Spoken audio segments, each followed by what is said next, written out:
certeza e incertidumbre sobre la hipótesis del cambio climático por efecto invernadero y sus posibles consecuencias en la península ibérica. Un ensayo de Manuel Tojaría Cortés, Jorge Olcina Cantos y Antonio M. Rico Amorós.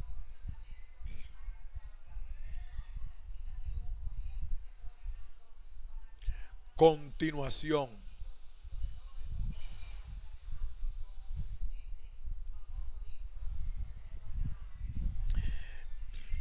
Incógnitas y líneas de investigación recientes sobre el cambio climático por efecto invernadero de origen antrópico. A la vista de lo expuesto está claro que la actual hipótesis de cambio climático por incremento del efecto invernadero y sus aspectos asociados está lejos de ser una teoría plenamente aceptada por la totalidad de la comunidad científica. Cuestión aparte es la necesaria unidad de acción en la exigencia de un mundo menos contaminado, demandando un cambio en los parámetros de consumo energético con al menos reducción y optimización de dicho consumo, y la apuesta por el empleo de energías limpias y renovables que no alteren la composición química de la troposfera. Pero parece igualmente necesario reclamar lo de los científicos interesados en el estudio del tiempo y del clima, la adopción de actitudes abiertas a la comprobación de indicios y a la resolución de incógnitas que les alejen de esas posturas dogmáticas y radicalizadas que, aunque rápidamente populares, culminan en un entorpecimiento cierto del avance de la ciencia. En el momento actual de la investigación en torno a la cuestión, no se puede afirmar de modo concluyente que la humanidad esté ya inmersa en un proceso de cambio climático, ni mucho menos aportar argumentos tan catastrofistas como faltos de rigor para asegurar el hondo calado social de este aserto.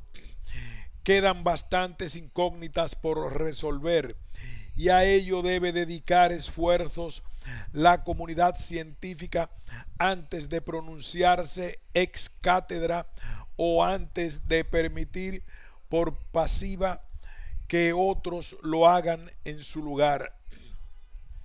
En el interín necesario para llevar a cabo estos estudios, nadie duda de la necesidad de adoptar medidas para reducir los niveles de emisión de gases a la atmósfera como medida preventiva. Pero de ahí a la aceptación como realidad incontestable de la existencia de un cambio climático catastrófico responsable de todo lo que nos pasa, queda mucho por recorrer. No vaya a ser que al final no se confirme la hipótesis y la naturaleza nos sorprende con una respuesta imprevista. Entre las incógnitas por resolver en la actual hipótesis de cambio climático por efecto invernadero se pueden destacar las siguientes. La primera se refiere a la realidad que se tiene por incuestionable dentro de esta hipótesis. Desde el final de la pequeña edad glacial, ¿se ha calentado o se ha enfriado la Tierra? La respuesta mayoritaria parece apuntar a un calentamiento de la superficie terrestre desde 1870. Las series térmicas manejadas por organismos oficiales señalan un aumento cifrado en 0.6-8.0.8 grados Celsius para el conjunto del planeta en los últimos 120 años. Pero no faltan voces contrarias. Estudios realizados en el National Center for Atmospheric Research de Boulder, Colorado, y en la Universidad de Seattle, Washington, señalan que se habría producido un enfriamiento de 0.6 grados Celsius en la temperatura media global en el hemisferio norte desde 1900, a consecuencia del aumento de la nubosidad del 48 al 60%. El National Climatic Data Center de Carolina del Norte afirma en un análisis publicado a finales de 1994 que el clima en Estados Unidos se habría ido enfriando en el presente siglo, sobre todo a partir del decenio de los 40 y de una manera muy notable en las regiones más industrializadas. Estos científicos relacionan el fenómeno con el aumento de los compuestos sulfurados. Chapman y Walsh han demostrado un enfriamiento de 1 grado Celsius entre 1961 y 1990 en Groenlandia Central.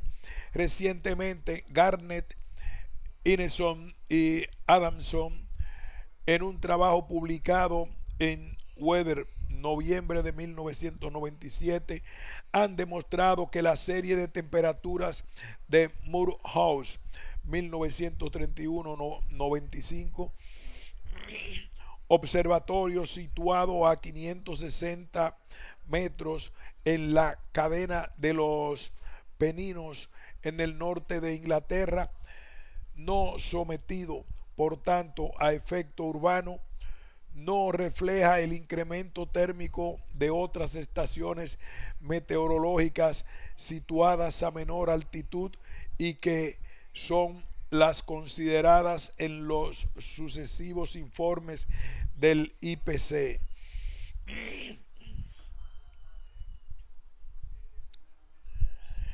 En la península ibérica, Raso Nadal, 1997, han estudiado la evolución reciente de las temperaturas medias anuales en España 1870-1990 y han comprobado que la mayoría de los observatorios reflejan la evolución térmica del conjunto planetario desde la finalización de la pequeña edad del hielo, calentamiento a partir de 1870 y hasta 1950, estabilización o enfriamiento desde 1950 hasta 1975 y calentamiento posterior hasta el año final de la serie considerada 1990. Señala este autor la importancia que tienen los cambios en la ubicación de los observatorios o de las condiciones de medida en la evolución secular de las temperaturas, aspecto que prevalecería sobre los auténticos cambios en la evolución de las temperaturas. Similares consideraciones sobre la importancia de considerar los cambios de ubicación de los observatorios a la hora de ponderar en su justa medida la evolución que manifiestan los registros de temperaturas medida ha sido puesta de manifiesto por Montón y Quereda, 1997, en su exhaustivo análisis sobre la evolución climática en la cuenca del Mediterráneo occidental desde el siglo XIX. En su análisis destacan además algunos aspectos dignos de mención. A. La falta de series climáticas largas en el espacio geográfico de análisis que permitan su empleo en los modelos de cambio climático. B. La comprobación empírica del incremento térmico registrado desde 1870 en el conjunto de observatorios de la cuenca occidental del Mediterráneo, más 0.7 grados Celsius, aunque con diferencias regionales notables.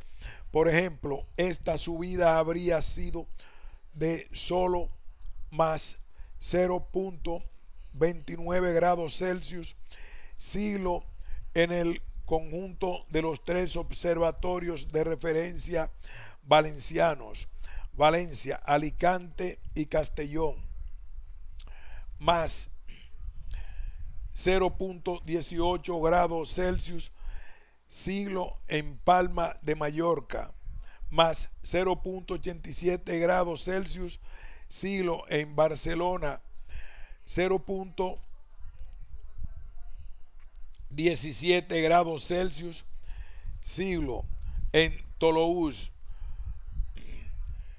más 0.011 grados Celsius siglo en Milán, más 0.22 grados Celsius siglo en Roma, o 0.57 grados Celsius siglo en Argel, por mencionar los casos más significativos. Sorprende además el dato del descenso térmico,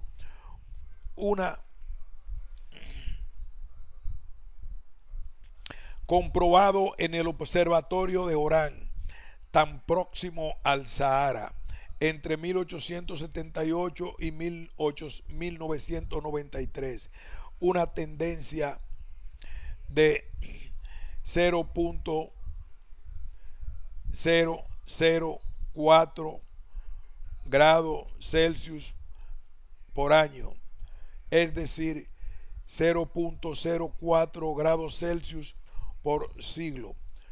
C. La referida alteración de las series meteorológicas, sobre todo las térmicas, por el efecto urbano de los observatorios que los autores han evaluado para el conjunto de observatorios de la fachada mediterránea española, es más 0.3 grados Celsius entre 1941 y 1994. D. La relación estrecha entre grandes erupciones volcánicas y fases de enfriamiento térmico en las temperaturas planetarias. Todo ello confirma de la necesidad de manejar los datos de temperatura con la prudencia científica necesaria, lo que supone conocer con detalle los avatares del observatorio de referencia a fin de evaluar la incidencia del calentamiento por efecto urbano. A la evaluación de esta influencia urbana en las series térmicas de los observatorios peninsulares dedica su esfuerzo la investigación en curso sobre dimensión espacial y temporal del cambio de clima en España, en el marco del Programa Nacional de I+D sobre el clima 1997-99.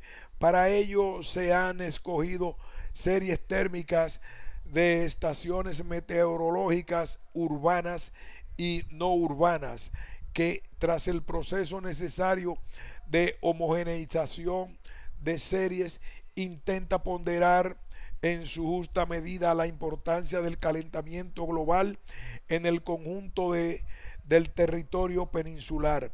Los primeros resultados demuestran que el efecto del calor urbano es evidente en los registros térmicos, sobre todo en las temperaturas mínimas de los observatorios de Castellón, Tortosa y Murcia,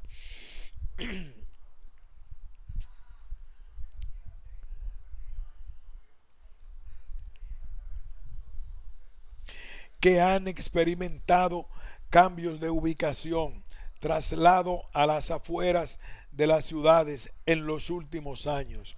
Sobre la influencia urbana en los observatorios y las mediciones realizadas, Brunet, India, 1998, señala que resulta evidente afirmar que las estaciones meteorológicas localizadas en áreas urbanas o integradas progresivamente en ellas presentarán una tendencia añadida al calentamiento que no corresponderá a factores de forzamiento climático global, y añade que las más rigurosas, citadas y utilizadas bases de datos compiladas a escala hemisférica y global han utilizado información correspondiente a estaciones meteorológicas emplazadas en distintos entornos ambientales,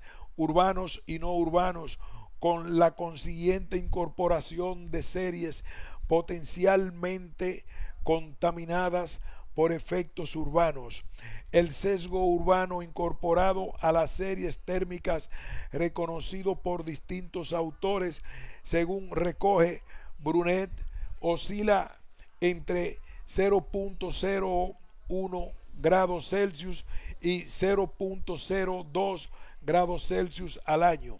Por su parte, Moreno García, 1998, ha indicado que el efecto urbano en la temperatura comienza a ser patente en el caso de las ciudades españolas a partir de una población de 2.000 habitantes. Sea como fuere, si la humanidad no hace todo lo necesario por evitar el calentamiento por efecto invernadero y la temperatura del planeta experimenta un incremento entre 2 y 4 grados Celsius los próximos 100 años, ¿sería ello tan catastrófico para la Tierra como nos transmiten las soflamas augurales de los colectivos ecologistas? Es inconcebible la hipótesis de una adaptación tranquila y no necesariamente catastrófica a las nuevas condiciones climáticas. Lebras, 1997, señala que el cambio del clima se añadirá a cambios más importantes todavía de la educación, de las producciones, del consumo, de los modos de vida, de la organización social y del reparto interno de cada población nacional. Y añade con acierto que el cambio climático no será el más grande ni el más rápido de los cambios patas arriba, actuales y futuros. Segunda, no está plenamente aceptada por la comunidad científica en su conjunto la relación directa entre aumento de gases de efecto invernadero y aumento térmico del planeta. Si esta relación fuera tan inmediata, no se explicaría el comportamiento de las temperaturas en fases cálidas de la evolución histórica del clima terrestre o dentro de la actual fase cálida que se inicia tras la pequeña edad glacial. No se entendería el intervalo de atenuación o descenso térmico que se extiende entre 1945 y 1975 y que provocó como se ha señalado, gran interés entre la comunidad científica como posible preludio de una nueva fase fría en el clima mundial. Este tipo de afirmaciones es objeto de crítica por parte de Schneider, 1996, quien señala que la naturaleza fluctúa, tendencias de varias décimas de calentamiento y enfriamiento de 1 °C a lo largo de los decenios son parte del registro natural y de hecho son normales. Estas tendencias no son predecibles hasta donde uno puede decir, pues parece que están causadas por la redistribución interna de energía y productos químicos entre los principales depósitos: atmósfera, océanos, hielo, superficies terrestres y la vida. Y añade, las fluctuaciones naturales podrían ser una explicación parcial de este agudo calentamiento en los años 30 del enfriamiento de 1975 y posiblemente incluso del recalentamiento espectacularmente rápido ocurrido desde finales de los 70 y a los 80. Montón y Quereda, 1997, han señalado la falta de correlación entre la quema de combustibles fósiles y el aumento en la concentración atmosférica del CO2.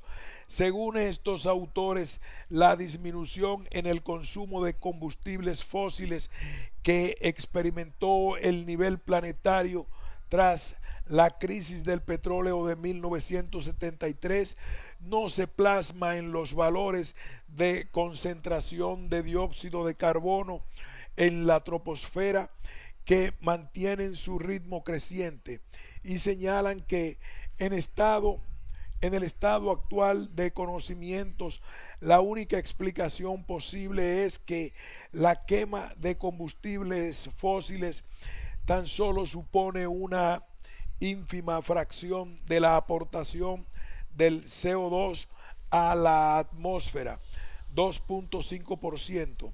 El restante corresponde a las emisiones bióticas marinas y terrestres, de ahí que adquiera mucha mayor trascendencia la tala y destrucción forestal, no por su aportación de carbono a la atmósfera, sino por su eliminación como sumidero de CO2. El propio Kelling, padre de las mediciones del CO2 desde la estación de Mauna Loa, ha señalado también esta falta de relación entre la reducción de consumo de combustibles fósiles registrada tras las crisis del petróleo de los años 70 y de la concentración de dióxido de carbono en la troposfera. En junio de 1995, Keeling descubrió que en el periodo transcurrido entre 1979 y 1988, los cambios naturales de la temperatura del aire fueron mayores que el aumento térmico causado por el incremento de las emisiones antrópicas. Ante la evidencia del hallazgo, dudó en publicar los resultados de este estudio por las posibles implicaciones que pudiera tener como base para la justificación por parte de sectores económicos interesados de las emisiones de gases invernadero. Sea como fuere, el hecho demuestra la falta de unanimidad entre la comunidad científica a la hora de encontrar un mecanismo responsable del actual aumento de temperaturas. Ello ha llevado a algunos investigadores a buscar la causa de las fluctuaciones en las series térmicas recientes, en otros procesos como las alteraciones en la radiación solar generadas por modificaciones en la propia actividad del Sol. La cuestión no es nueva. Se ha señalado la importancia de los parámetros orbitales de la Tierra en su movimiento alrededor del Sol como mecanismos causantes de diferencias en la radiación solar recibida por el planeta y su relación con la génesis de épocas climáticas más o menos frías. Recientemente algunos trabajos han destacado la relación entre actividad solar y variaciones en el ritmo de temperaturas de la Tierra. Los norteamericanos Brian Trinsley y Silly H. Valiunas, a partir del análisis de variables solares, brillo total, fáculas, rayos ultravioleta y viento solar, han señalado la estrecha relación entre los procesos físicos que acontecen en el Sol y las fluctuaciones experimentadas en algunos elementos climáticos. Así, por ejemplo, se sabe que cuanto mayor es el brillo solar, mayor número de fáculas, más radiación de onda corta alcanza la Tierra y por tanto mayor es el calentamiento planetario. Por su parte, a mayor brillo solar, mayor producción de radiación ultravioleta, lo que favorece la producción de ozono en la atmósfera superior. Años antes, en 1990, el danés Lassen había apuntado la estrecha conexión entre la duración de los ciclos de manchas solares y las temperaturas terrestres, señalando el ejemplo de la escasa actividad solar durante la llamada pequeña edad glaciar, que según este autor alcanzó su máxima expresión en 1816, en el que apenas se observaron manchas solares. En nuestro siglo el Sol fue menos activo en la década de los años 50 y 60, coincidiendo con un hiato o incluso enfriamiento en el proceso de calentamiento terrestre. En un trabajo publicado en la primavera de 1977,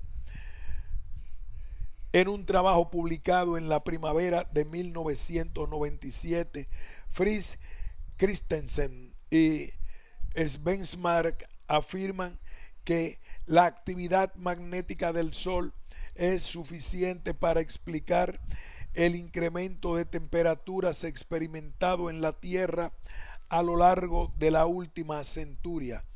Según estos autores, la radiación cósmica procedente de explosiones estelares influye en la formación de nubes.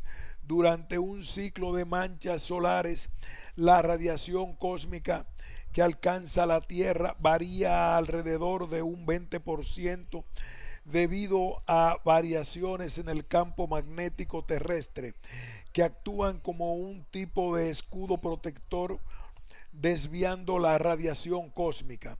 El campo magnético terrestre está influido a su vez por el magnetismo solar. En el ápice de un ciclo de manchas solares, la Tierra tiene un campo magnético muy fuerte y por tanto penetra menor radiación cósmica en su atmósfera. Ello supone una menor nubosidad. Fritz Christensen y Svensmark señalan que el magnetismo solar ha aumentado con fuerza a lo largo de la última centuria, favoreciendo una reducción en la cobertura nubosa de la Tierra. Estas consideraciones han sido reafirmadas recientemente en el trabajo publicado el 23 de mayo de 1998 por estos dos autores en colaboración con Knut Lassen, investigador asimismo del Instituto de Meteorología danés, en la revista Journal of Atmospheric and Solar Terrestrial Physics.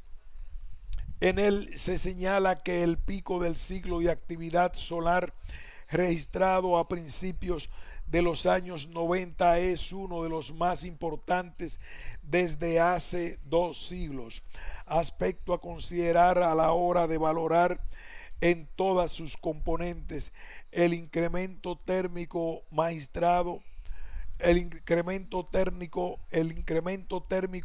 registrado en la superficie terrestre durante dicho periodo.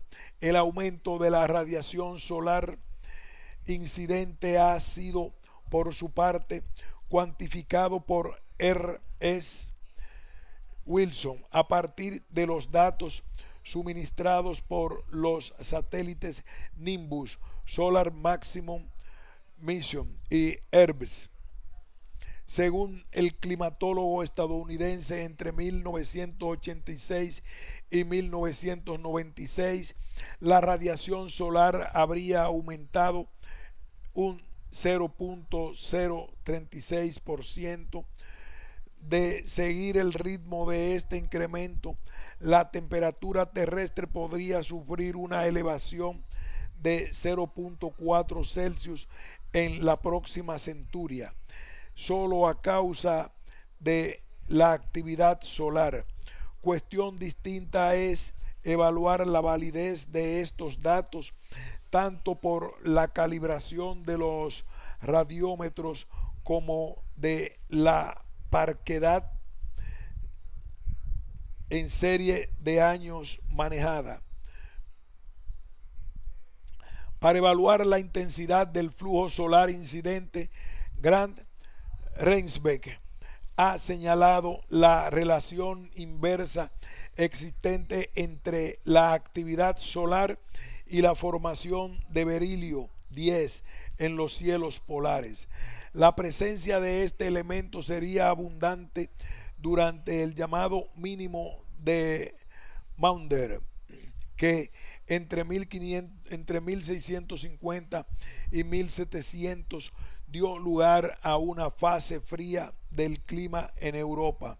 Los defensores de la relación entre emisiones de gases invernadero e incremento de temperaturas señalan que estas ideas sobre la influencia de la actividad solar en el ritmo térmico terrestre solo serían un complemento de la hipótesis oficial de cambio climático por efecto invernadero, opinión defendida por Van Olden, Van Dorland, Verheij y Schoenmakers, entre otros. Montón y Quereda, 1997, defienden también la importancia de la actividad solar como responsable último de las fluctuaciones experimentadas por las temperaturas en el último siglo.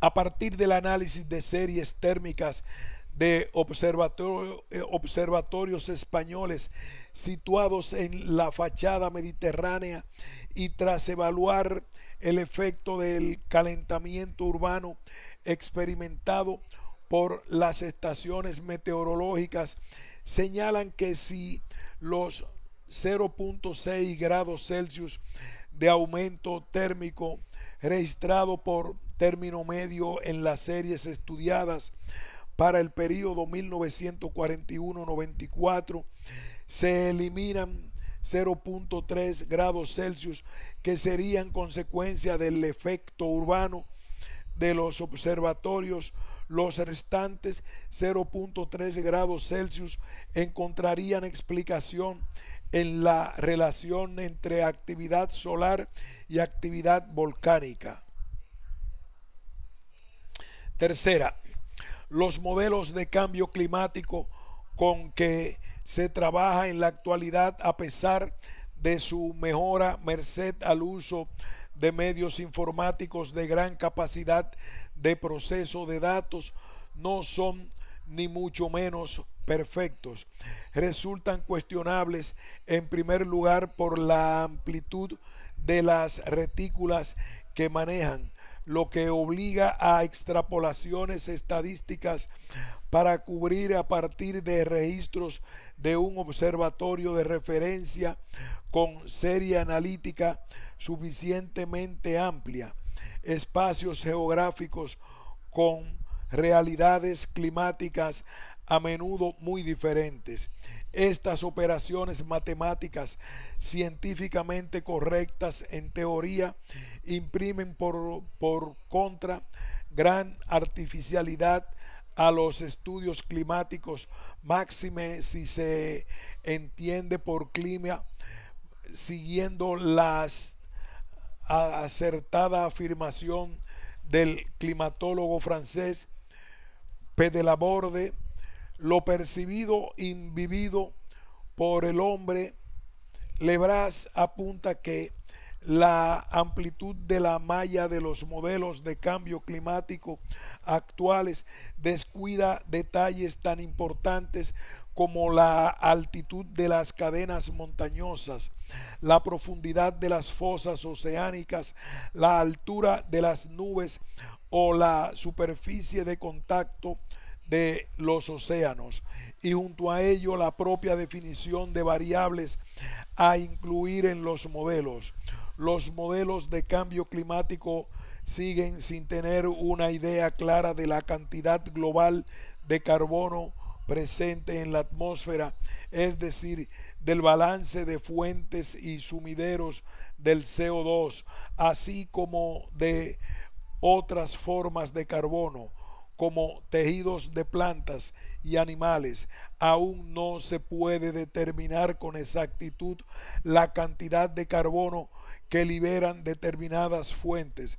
El IPCC estima que la combustión de combustibles fósiles es responsable de la emisión de 16 petagramos de carbono al año, mientras que la combustión de biomasa contribuiría con otros 1.6 petagramos. Más compleja aún resulta la determinación de la cantidad de carbono que hay en los sumideros y depósitos naturales. De los tres sumideros de carbono más importantes, atmósfera, mar y tierra, el único cuyo contenido de carbono se conoce con bastante certeza es el primero. De ellos, se estima que el 46% del total de las emisiones de carbono se quedan en la atmósfera. Por tanto, quedan aún por establecer cómo se distribuye el 54% restante, manejando como posible el dato aportado por recientes estudios que señalan que el mar absorbería 2 petagramos de carbono por cada año. Queda todavía sin explicar el destino de otros 2 petagramos. Se suele asumir que esta cantidad sería la que almacenaría el sumidero terrestre y en concreto el mundo vegetal en forma de crecimiento continuado. En este sentido, científicos de la Universidad de Duke en Carolina del Norte, integrantes del proyecto acerca del bosque experimental FACE, han puesto de manifiesto recientemente que las plantas pueden absorber el exceso del dióxido de carbono de la atmósfera y trasvasarlo a través del aparato radicular al agua subterránea, donde permanecería almacenando durante miles de años. De confirmarse esta hipótesis, habría que modificar los actuales modelos de cambio climático, puesto que el aumento del CO2 atmosférico sería menor de lo que se deduce del ritmo actual de emisiones y por tanto el calentamiento global previsto sería inferior al establecido en los trabajos de diversos grupos científicos y del propio IPCC. En Europa, según los trabajos de Coppi, Mielianen y Kusela, el aumento de la biomasa experimentado entre 1971 y 1990 en el bosque templado habría favorecido un almacenamiento de carbono superior al contemplado en los modelos de cambio climático entre 85 y 120 teragramos,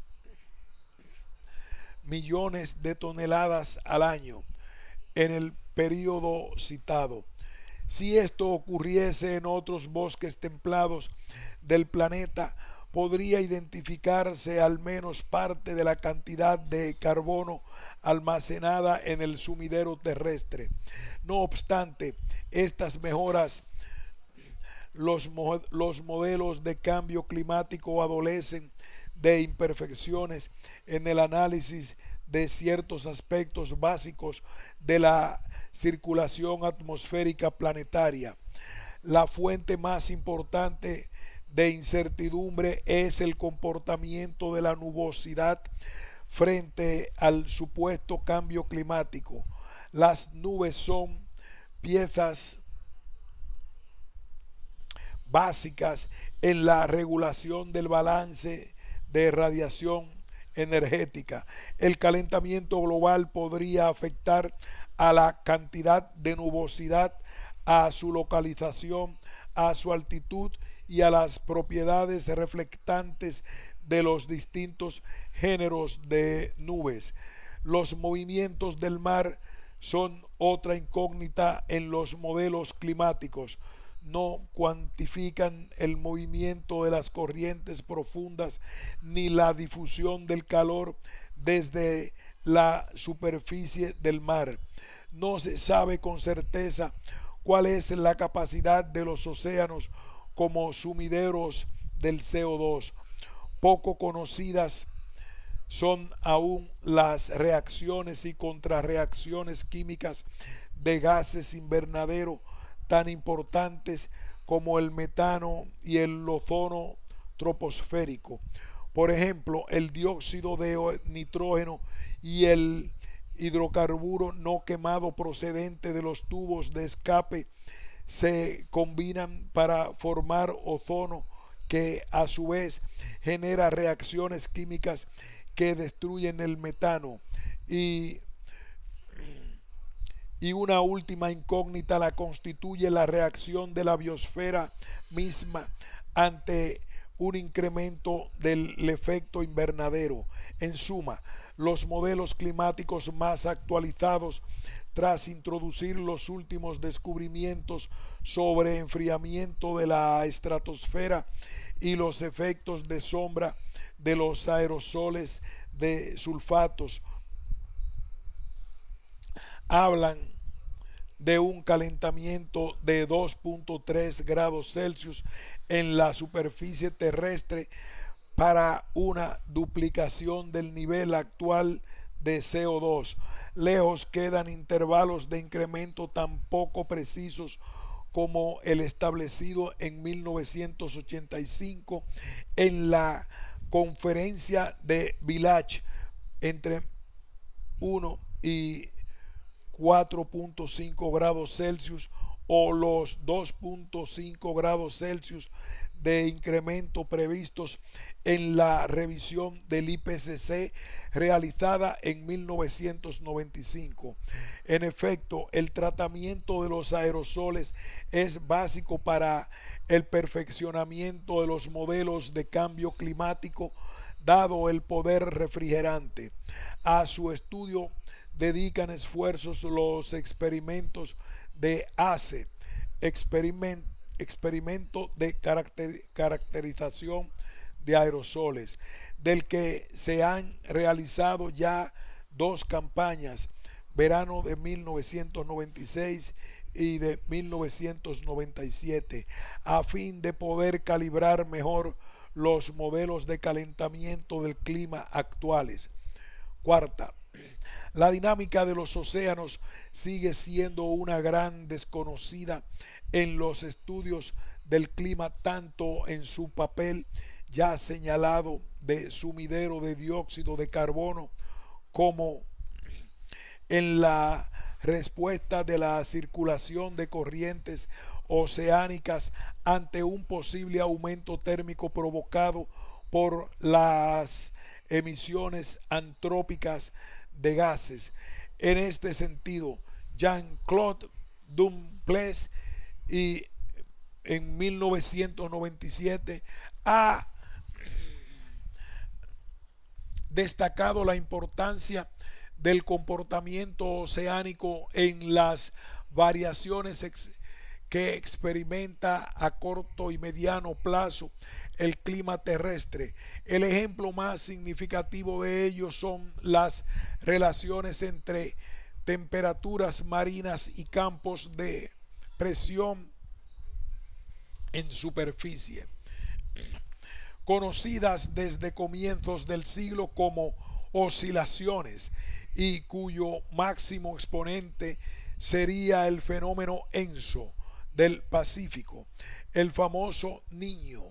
Duplessis señala que los estudios paleoclimáticos atestiguan que las características benignas del clima europeo actual dependen en gran medida del transporte de calor por las corrientes marinas integrantes de un circuito mundial de intercambio térmico y de salinidad entre las diferentes cuencas oceánicas, denominado cinta transportadora, cuya existencia ha sido comprobada por observación oceanográfica y mediciones geoquímicas.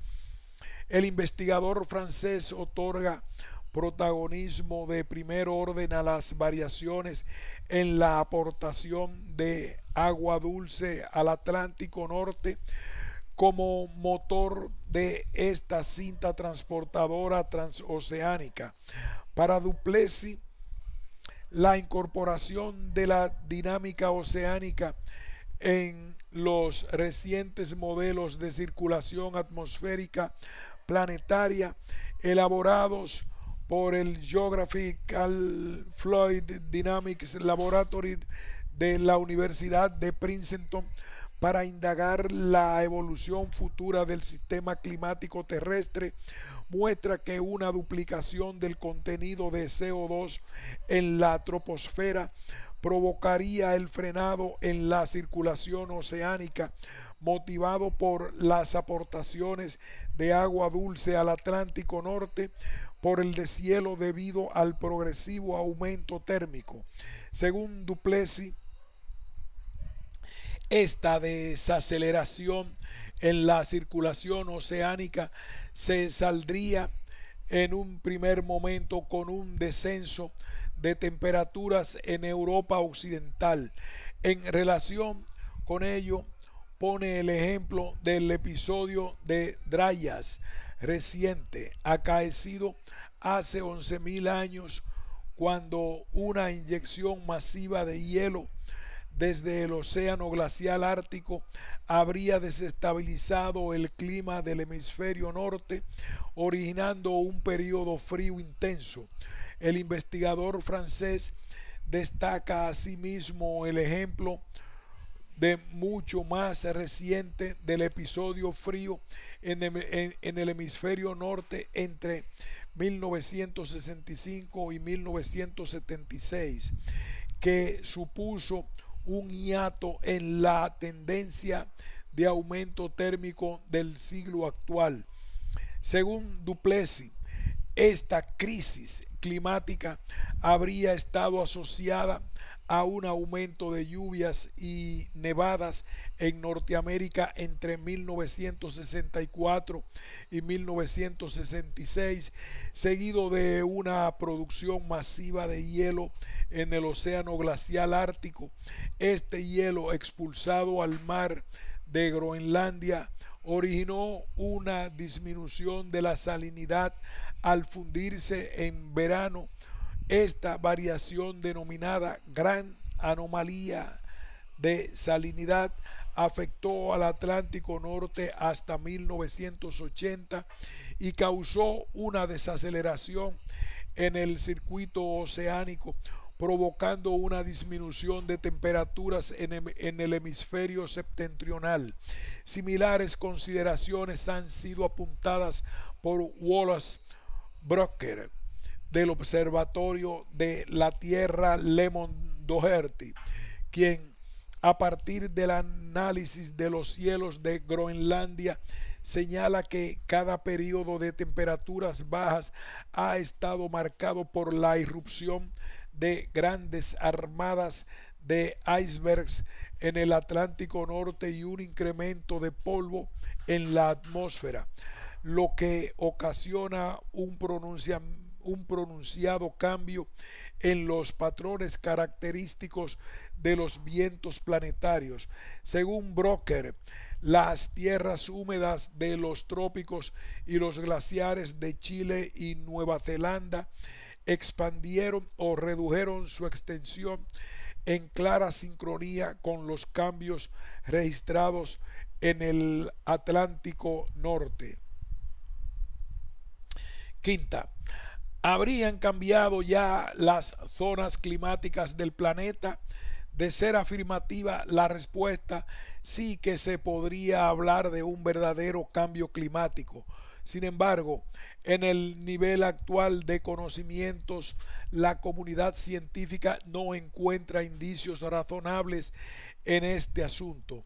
A comienzos de los años 90, coincidiendo con una secuencia de sequía aguda en las tierras ibéricas, se especuló con la posibilidad de la probable ganancia de latitud que estaría experimentando la célula de Hadley del hemisferio septentrional y con ello la mayor presencia futura en nuestras tierras del Alta de Azores, terminación septentrional de aquella en nuestro ámbito.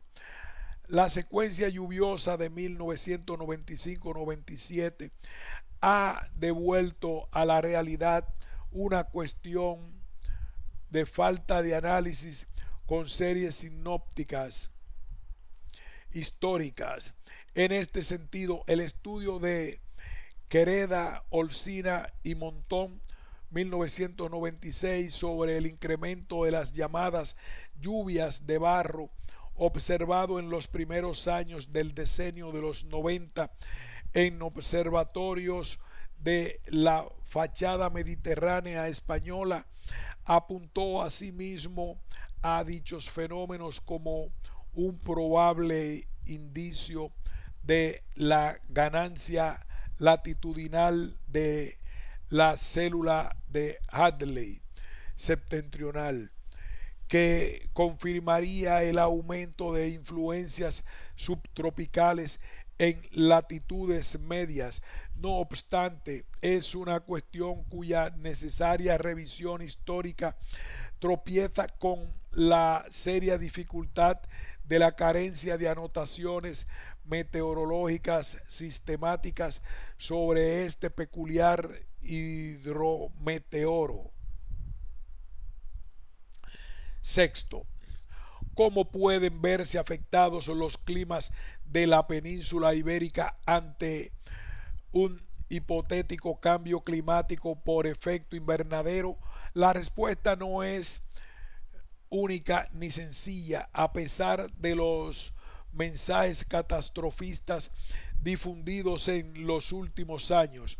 Los primeros modelos de cambio climático hablaban de una reducción importante de precipitaciones en la mitad meridional de la península ibérica, vinculada a la hipótesis de progresiva desertización de dicho territorio. No obstante, la precipitación sigue siendo otra incógnita de los modelos de cambio climático. Los efectos del calentamiento por efecto invernadero en las precipitaciones planetarias no han sido evaluados con idéntico detalle a las temperaturas. Esta carencia primera fue pronto desestimada tras los primeros análisis. Esta creencia primera fue pronto desestimada tras los primeros análisis de series de precipitación de observatorios españoles en los que se ponía de manifiesto la mayor precipitación acumulada en el último periodo meteorológico internacional 1960-90 respecto a los dos anteriores.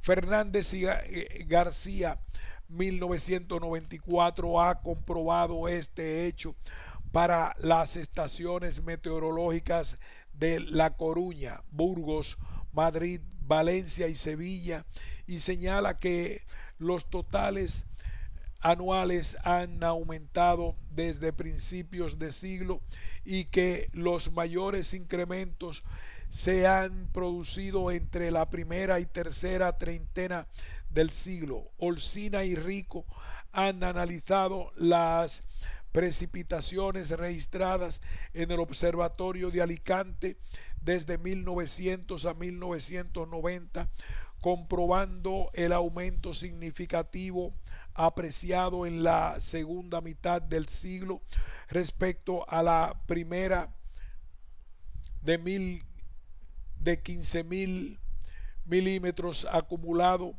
entre 1900 y 1945. Se pasa a 17.000 milímetros en 1945-90. Esta apreciación sobre el aumento de precipitaciones que se observaría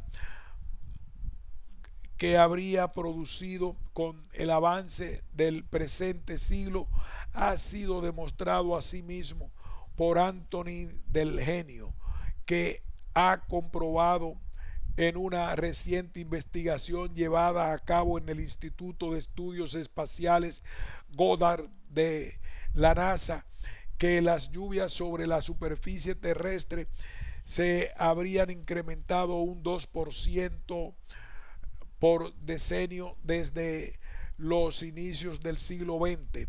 Por otra parte, si se produce un aumento significativo de temperaturas, ello iría asociado a la mayor importancia de procesos de evaporación y por ende a una mayor presencia de vapor de agua en la atmósfera, lo que daría como resultado un aumento en la nubosidad. El empleo de modelos de circulación atmosférica general para la predicción de tendencias climáticas futuras ha demostrado en el caso de las precipitaciones unos resultados y también los contrarios. Así, el IPCC ha señalado una reducción de precipitaciones en el sur de la península ibérica, mientras que González Rocco y colaboradores 1998, manejando un modelo estadístico que permite realizar predicciones de alta resolución espacial de la respuesta de las lluvias al forzamiento radiactivo por incremento de concentraciones de gases de efecto invernadero y aerosoles y su relación con la presión a nivel de mar en el Atlántico Norte, llegan a la conclusión de que las precipitaciones en España disminuirían en el tercio norte y aumentarían en el resto del territorio. Desestimada la idea de una reducción significativa de las precipitaciones, los modelos actuales de cambio climático hablan para la península ibérica de una acentuación de los rasgos climáticos que se traduciría en sequías mayores y en episodios de lluvias intensas con efectos de inundación. Ante ello hay que preguntarse si la sucesión de sequías y lluvias torrenciales no son sino rasgos que mayoritariamente caracterizan los tiempos y climas de nuestro país, sobre todo en su dominio de clima mediterráneo. Cuestión distinta es que estos episodios tengan en el futuro inmediato consecuencias más catastróficas para la nación del territorio y de los recursos que eviten o mitiguen en la medida de lo posible los efectos de carencia o sobreabundancia de aguas. Cuando se redactan estas líneas a comienzo del año 1998, las tierras ibéricas atraviesan un periodo de abundantes lluvias que ha hecho olvidar las terribles consecuencias económicas ocasionadas por la anterior secuencia de indigencia pluviométrica en 1992-95. Se ha frenado los planes previstos por la administración para mejorar las dotaciones de las regiones con escasez, trasvases, embalses, desaladoras y, lo que es peor, el ansiado Plan Hidrológico Nacional no ve claro su futuro ante las disputas motivadas por la patrimonialización del agua por parte de las comunidades autónomas. Por otro lado, ha sido necesaria la pérdida trágica de vidas humanas ocurrida tras las riadas de septiembre en Alicante y de noviembre en Badajoz para que se pusiera de manifiesto el incomprensible incumplimiento legal, ley de aguas, ley del suelo, en la construcción de edificaciones junto a e incluso sobre los cauces habitualmente secos. No, en contra de lo afirmado con ligereza sobre algunas organizaciones ecológicas, estos episodios no son un síntoma del cambio climático, sino un signo del claro desdén del hombre por el conocimiento de los rasgos del medio geográfico en el que se asienta.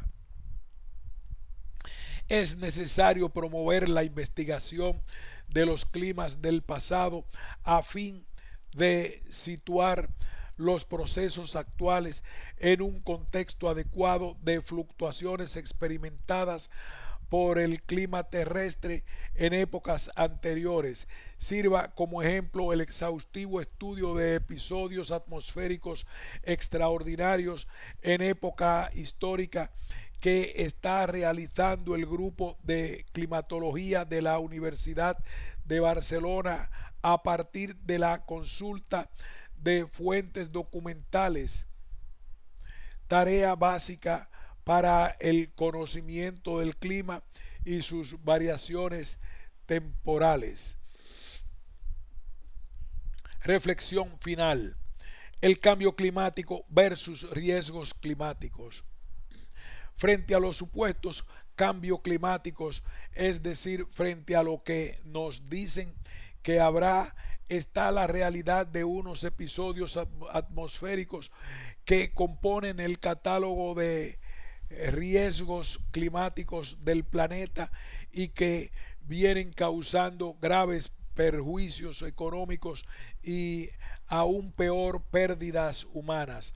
Las consecuencias de estos eventos motivaron la declaración bajo los auspicios de la ONU del periodo 1990-1999 como decenio internacional para la reducción de los desastres naturales, algo que sin embargo no está teniendo la difusión ni el apoyo económico de los que sí goza el cambio climático. Por el contrario, los partidarios de la hipótesis del cambio climático afirman que la génesis de episodios atmosféricos excepcionales, temporales de viento, heladas, inundaciones, son una consecuencia más del cambio climático. El estudio de series climáticas históricas demuestra que estos eventos siempre se han producido, se están produciendo y se producirán, y no pueden por tanto ser achacados a meras consecuencias del cambio climático. Olcina Cantos, 1994, y Martín Bide, edición 1997. Así, por ejemplo, la última secuencia seca en las tierras ibéricas 1992-95, lejos de ser la avanzadilla del inexorable proceso de desertización al que parecían estar condenadas buena parte de las tierras de la península ibérica, tuvo digno antecedente hace apenas un decenio, 1981-85, y dicha secuencia asimismo tuvo precedente a finales de los años 60, por citar solo ejemplos próximos en el tiempo. Cuestión distinta es la adopción de medidas tendentes a paliar sus efectos más llamativos: falta de agua, campos resecos, etc., agudizados hoy incluso con lluvias normales por el intensivo consumo de agua para la agricultura y para usos domésticos e industriales muy superiores a los existentes hace unos pocos lustros. Lo que resulta imprescindible es dedicar medios para evitar que se produzcan las funestas consecuencias de las que nos informan los medios de comunicación, debidas, como ya se ha señalado, a actuaciones incorrectas del hombre por no tener en cuenta los caracteres del medio natural que habita. A la investigación de estos fenómenos se deberían estar dedicando más recursos económicos, porque es moneda corriente de los climas del planeta, y quizás no debiera invertirse tanto esfuerzo en intentar reconfirmar una hipótesis de calentamiento global sobre la que planean excesivas dudas. De todas maneras, esto no debe significar una actitud pasiva e indiferente. No hay que quedarse de brazos cruzados. La humanidad no puede seguir creciendo económicamente bajo los principios de depredación rápida de los recursos naturales del planeta.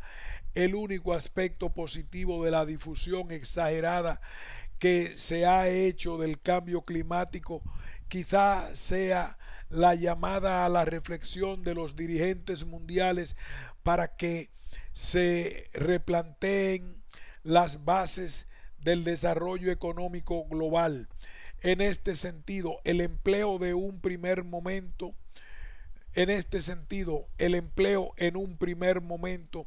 de energías más limpias, por ejemplo, gas natural, como alternativa a la actual quema masiva de petróleo, intensificando la apuesta por las energías renovables, eólica, solar, y sin olvidar a largo plazo el enorme avance que puede suponer el control de la fusión nuclear ha de constituirse en un fin necesario para encontrar el siempre difícil equilibrio entre población y recursos.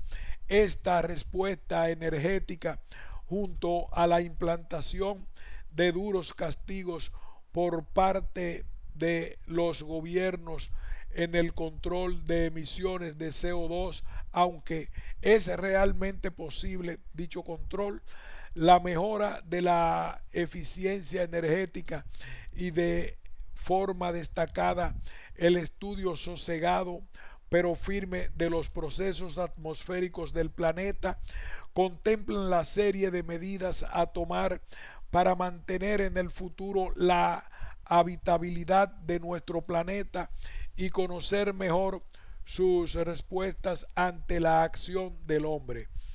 Reiteramos que una cuestión es el problema de contaminación que padece la atmósfera terrestre y otra muy distinta, el establecimiento de una relación estrecha y directa entre este hecho y el aumento térmico o cambio climático que, según algunos, estaríamos ya sufriendo. En cambio,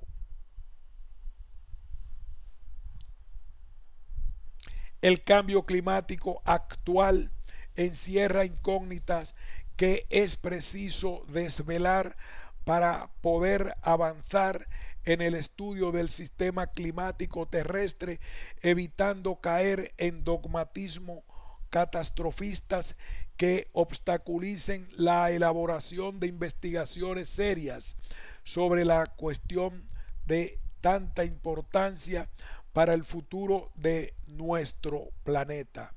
Fin de este ensayo sobre las investigaciones relacionadas con el cambio climático y la contaminación por dióxido de carbono.